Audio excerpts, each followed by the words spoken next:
Bonjour, bienvenue aujourd'hui pour une petite séance de yoga. Alors aujourd'hui, on va réaliser 5 postures de yoga. On va passer un peu de temps sur chaque posture afin que chez vous, vous puissiez les réaliser en toute sécurité. On va démarrer avec la posture de la montagne. Ça, c'est juste au démarrage de chaque posture, c'est bien d'utiliser la posture de la montagne. On met les pieds à peu près à écartement du bassin. On fait une légère rétroversion, on essaie de se tenir le plus droit possible et on tire les bras vers le sol. Le but, c'est vraiment d'abaisser les épaules au maximum et de sentir l'énergie qui part du bout des doigts. On essaye de se grandir comme si on était tiré par un fil. On va rester un peu dans cette posture et on va rajouter la respiration. On essaie d'inspirer et d'expirer. Le yoga est une respiration ventrale. Donc on inspire et on expire. On essaye vraiment de réguler sa respiration. On a tout le pied qui est en contact avec le sol. On n'a pas le poids du corps ni vers l'avant ni vers l'arrière. On essaye d'être bien ancré dans le sol. Son centre de gravité est entre les deux jambes. Quand on est bien dans la posture de la montagne, nous allons réaliser notre première posture du jour, l'arbre. L'arbre est une posture d'équilibre. Le but, c'est vraiment d'harmoniser la tête et le corps. Donc, on démarre de la montagne. On met le poids du corps sur une jambe sans pousser la hanche. On met le pied à l'intérieur et on va venir poser son pied sur le mollet. Le pied au sol est totalement en contact avec le sol. On essaie de ne pas recroqueviller ses orteils et on met la main sur le cœur. On essaie de se grandir au maximum et si c'est possible, on tire les bras vers le plafond. Comme si on était tiré, on essaye de se grandir et de rester le plus droite et droite possible. On reste bien dans la posture, on tire bien vers le haut, on se grandit. On doit se sentir étiré de tout son corps. Et on redescend et on relâche. On essaye aussi de contrôler la descente de la posture. On va faire la même chose en mettant le pied dans le creux du genou. On essaye vraiment de ne pas pousser sa hanche, de s'équilibrer. Pour vous aider avec l'équilibre, fixez un point vers l'avant et vers le haut. Si on fixe vers le bas, on va avoir tendance à tomber. On reste et on tire les bras vers le haut. On essaye de se grandir au maximum. On tire bien, on tire bien. Et on redescend à la jambe. On va faire la même chose, cette fois-ci, la jambe le plus haut possible. Si on a gardé ses chaussettes, on peut libérer son talon. Si on est pieds nus, c'est encore mieux. On pousse bien, on met le plus haut possible, on met la main sur le cœur et on tire les bras vers le plafond et on se grandit.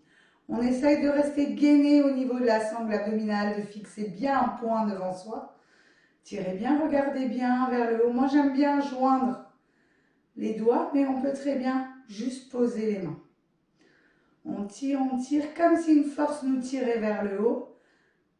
On reste, on se concentre, on essaie de maintenir. Si on tombe, on essaie de reprendre la posture.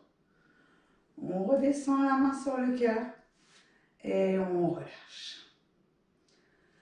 On reprend la posture de la montagne, on tire bien. Abaissez bien vos épaules, on en aura besoin pour les autres postures. Et on va faire la même chose de l'autre côté. On met le poids du corps, je vais remettre ma chaussette. On met le poids du corps de l'autre côté. Le pied au milieu, je répète vraiment, on ne pousse pas. Et là, on est bien gainé en faisant une légère rétroversion du bassin. On met la main sur le cœur. Le pied sur le mollet et on tire les bras. On essaye d'avoir les bras au maximum aux oreilles et de se grandir le plus possible. On tire bien, on tire, on tire, on tire. On se grandit, on maintient bien la posture. On reste. On ne crispe pas ses doigts de pied et tout son pied est en contact avec le sol. On n'a pas le poids du corps sur les orteils ou vers l'arrière. On reste bien au milieu. On redescend la main sur le cœur et on redescend la jambe. On va faire la même chose en mettant le pied dans le creux du genou. On peut s'aider, on tire bien. On ouvre bien les hanches, reste bien dans l'axe. Pas de hanches devant ni derrière. On met la main sur le cœur, on se grandit. On fixe un point vers l'avant. Et on tire bien. On reste bien, on trouve bien son point d'équilibre. On tire, on se grandit au maximum.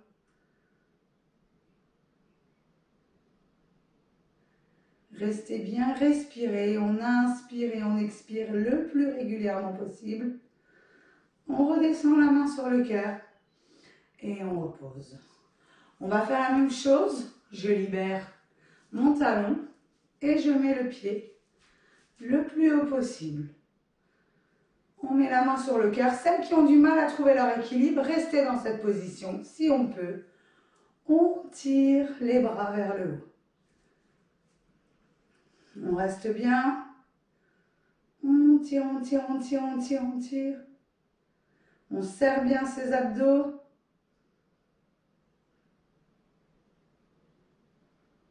On reste bien.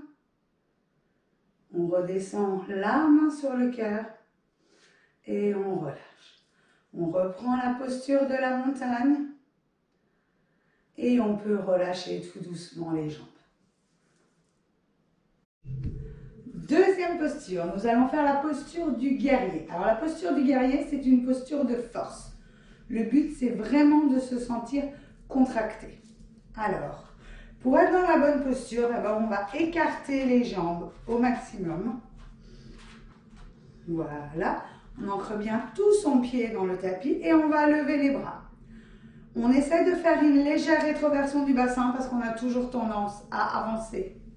On pousse bien, on engage ses fessiers et on essaye d'être le plus droite et droite possible. Les mains à la hauteur des épaules. Et pour vérifier si on est dans la bonne position, il faut que le poignet soit au niveau des chevilles. Donc on essaye, si on a besoin, on écarte un peu plus ou on ramène. On va ouvrir le pied de la jambe qui va vers l'avant. On essaye de l'ouvrir au maximum. Si on n'est pas très confort avec la jambe arrière, on peut ramener le pied un peu vers l'intérieur. Mais le but, c'est vraiment que là, tout le pied soit en contact. On n'ait pas le poids du corps devant. On a les deux jambes tendues. On essaye de garder le bassin bien dans l'axe. Les bras bien toniques, comme si là, on était tiré par une force. Alors, c'est pas parce qu'on lève les bras qu'on est obligé de mettre la tête comme ça. Relâchez bien.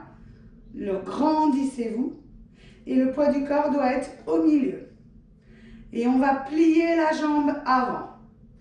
On plie au maximum. Là, le genou ne doit pas dépasser le pied. Si vous êtes comme ça, vous êtes trop. Il faut que la jambe soit à peu près à 90 degrés. Soit vous regardez vers l'avant, soit vous suivez votre bras. Moi, je vais regarder devant pour pouvoir vous expliquer. Alors, le bassin, il reste bien ici, dans la bonne position. Le poids du corps est exactement entre les deux jambes. Pour ça, il faut pousser un peu sur la jambe arrière parce que comme on a la jambe avant pliée, on est déséquilibré. Et là, on reste et on ouvre bien. Il faut s'imaginer qu'on ait un mur derrière soi et qu'on fasse cette posture du guerrier contre le mur. Donc, si on est vers l'avant, les épaules ne toucheraient pas le mur. On essaye de vraiment bien rétroverser le bassin et on maintient la posture. Attention, votre bras arrière a tendance au fur et à mesure à tomber parce que ça devient difficile et on va rester un petit peu. On inspire et on expire, on essaye de rester dans la posture. On va rester encore 10 secondes. 10, 9, 8, 7, 6, 5, 4, 3, 2, 1 et on relâche. On va faire la même chose de l'autre côté.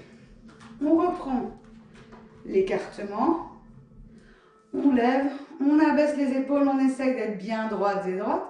On fait la légère rétroversion, surtout on engage ses abdos et on engage ses fessiers pour bien tenir. On se grandit tout de suite au début Les bras levés, on ne soulève pas ses épaules, on les abaisse bien. Là, c'est pareil, déjà, comme si vous vouliez que vos omoplates se touchent et se rapprochent vers l'arrière pour être bien ouverts.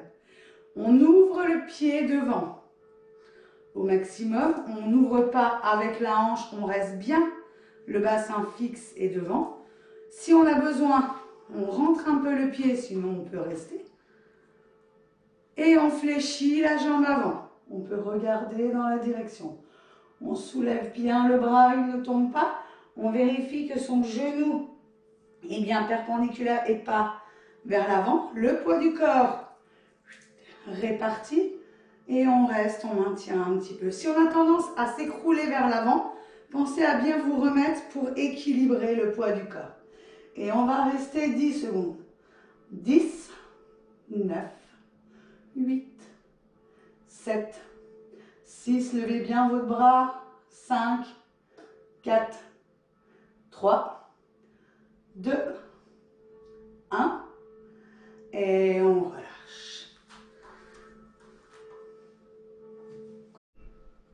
C'est parti pour notre troisième posture du jour. On va faire le cobra. Alors, le cobra. On est couché sur le ventre. Alors, le cobra, c'est une posture que je ne vais plus pouvoir faire très longtemps vu que je suis enceinte. On va essayer de faire son maximum aujourd'hui. On met les mains à la hauteur des épaules. Pas en haut, pas derrière, d'accord? Vraiment à la hauteur des épaules, vous pouvez poser votre front.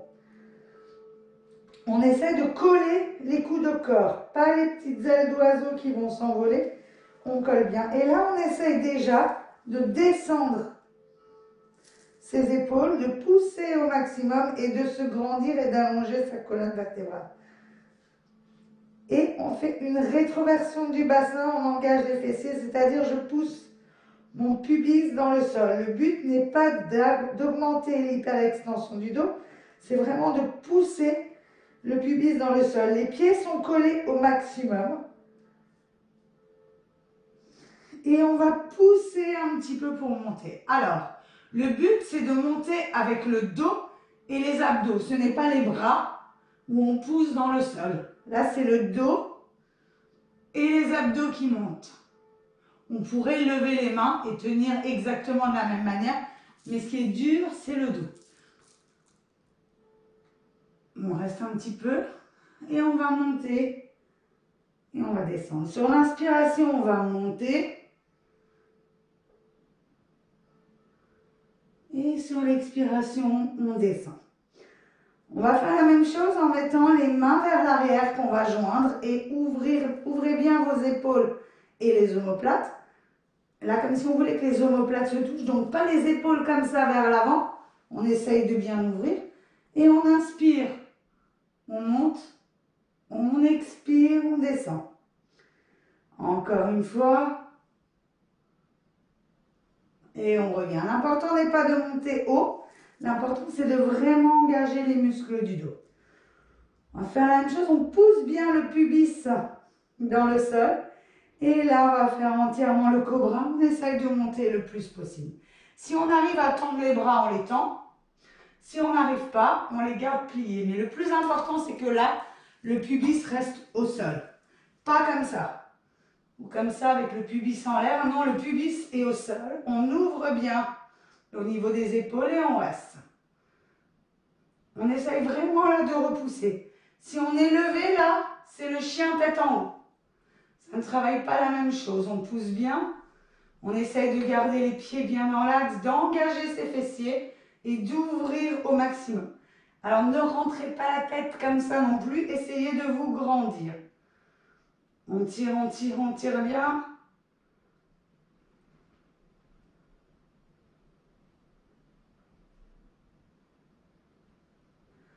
Et on relâche.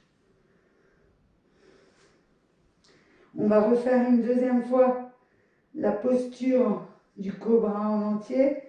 Je répète, les mains au niveau des épaules, les coudes le long du corps, une rétroversion, on pousse le pubis dans le sol et on pousse et on ouvre au maximum. Abaissez bien, grandissez-vous.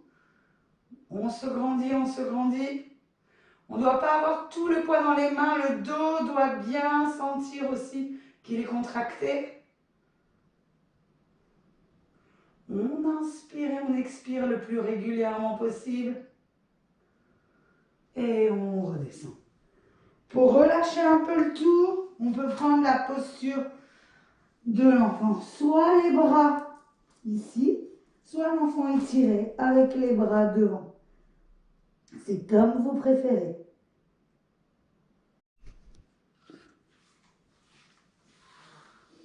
Quatrième posture du jour, on va faire le chien tête en bas. Alors, dans le chien tête en bas, le plus important, c'est d'aligner les mains, la tête et les fesses. Même si les jambes après sont légèrement pliées. Je vais vous montrer comment prendre la bonne posture. Alors, on va démarrer de la position de l'enfant et on va mettre les mains le plus loin possible vers l'avant. Là, c'est la position idéale pour le chien tête en bas. Les mains ne bougent plus, les pieds ne bougent plus. On soulève et on va venir crocheter ses doigts de pied dans le sol. Ok? Les mains, les index sont bien parallèles. Les mains, toute la surface de la main est ancrée dans le sol ou dans le tapis. On n'a pas les doigts ni recroquevillés, ni les mains levées et on pousse qu'avec les paumes, c'est toute la main. On va lever, on garde les genoux pliés et là je repousse le sol avec les mains pour garder la tête et les mains alignées. Je vais monter, pousser mes fesses vers le haut et en même temps, j'essaye de descendre un talon puis l'autre en pliant légèrement les genoux. Je préfère qu'on ait les jambes comme ça et le dos aligné plutôt que de faire ça. Le but est vraiment de repousser et on essaye au fur et à mesure de descendre les talons au maximum et de repousser le sol. On reste bien. On pousse, on pousse, on pousse, on pousse. On essaye de bien ramener au fur et à mesure les talons vers le sol. On repousse bien le sol, on ne décolle pas ses mains. Et on peut relâcher et reprendre la posture de l'enfant. Nous allons faire une deuxième variante du chien tête en bas qui va vous aider à repousser et à être bien aligné avec le haut du corps. On reprend sa position de départ. On crochette les doigts de pied et on monte. On pousse le sol et cette fois-ci, on inspire, on va monter et tirer une jambe vers le haut en essayant de repousser et de s'aligner au maximum. On essaie de garder la jambe tendue. Si on a du mal à tendre, on met la pointe de pied flex. On pousse, on pousse, on pousse. On redescend. On repousse le sol. Et on replie. Et on refait. On reprend la posture de l'enfant. On va faire la même chose avec l'autre jambe. On remet les mains vers l'avant. On se soulève, on crochette les doigts de pied dans le sol, on repousse le sol et on tend la jambe. On essaye de rester bien droite et droite. On n'ouvre pas le bassin et on repousse le sol pour s'aligner au maximum. On tire, on tire. On respire, on ne bloque pas sa respiration. Et on replie. Et on repose. Et on reprend la posture de l'enfant.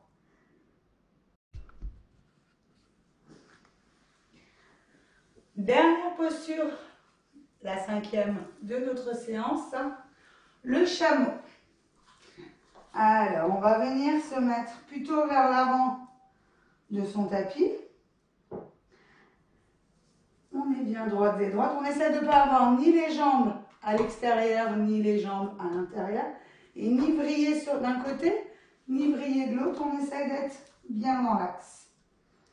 Okay. On va pousser le pubis vers l'avant au maximum. On ouvre son cœur. On ouvre son cœur et son corps aussi d'ailleurs. Et on va essayer de descendre vers l'arrière avec les mains pour s'équilibrer. On inspire, on descend au maximum. Et là, on pousse, on ouvre. Rentrez bien la tête au début. Et on expire, on ouvre. On va le faire plusieurs fois pour se chauffer. On essaye de ne pas avoir les bras en haut, de bien descendre et ouvrir. Et encore une fois, on reste bien derrière. Et on va venir poser une main sur un talon, une main sur l'autre. Pour commencer, on garde la tête devant. Si on n'arrive pas à poser les mains, on prend bien le temps pour descendre. On essaye de trouver un, puis l'autre. On pousse bien. Et si on veut accentuer la posture, on regarde vers le plafond et on ouvre les épaules au maximum. Voilà la posture du chameau. On doit rester, ça c'est la bosse du chameau. En ce moment, la mienne est bien grande, donc vous n'avez pas de mal à l'identifier. On reste bien. Pour remonter, si on a besoin, on aide un peu la tête. Vous pouvez répéter plusieurs fois cette posture. Quand vous avez fini, contre-posture, la posture de l'enfant. Et on relâche bien.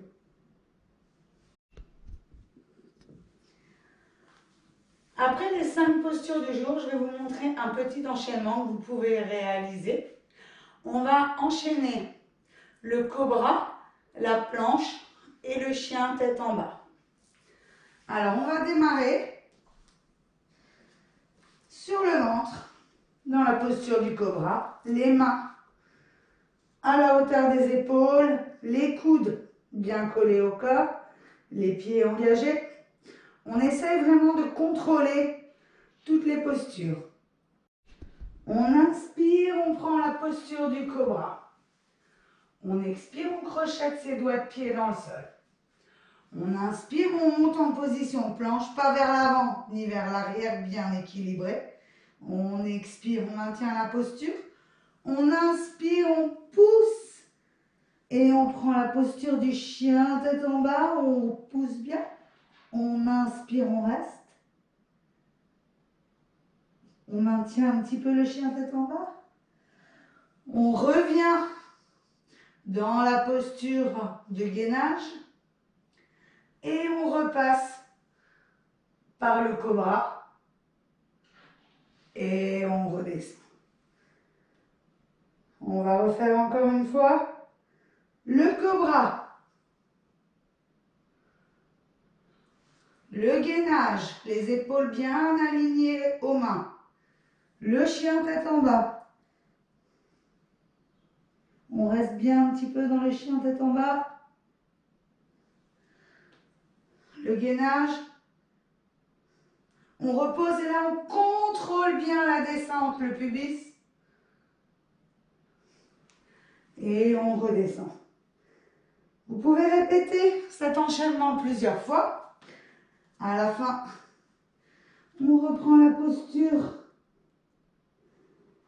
de l'enfant. On déroule tout doucement.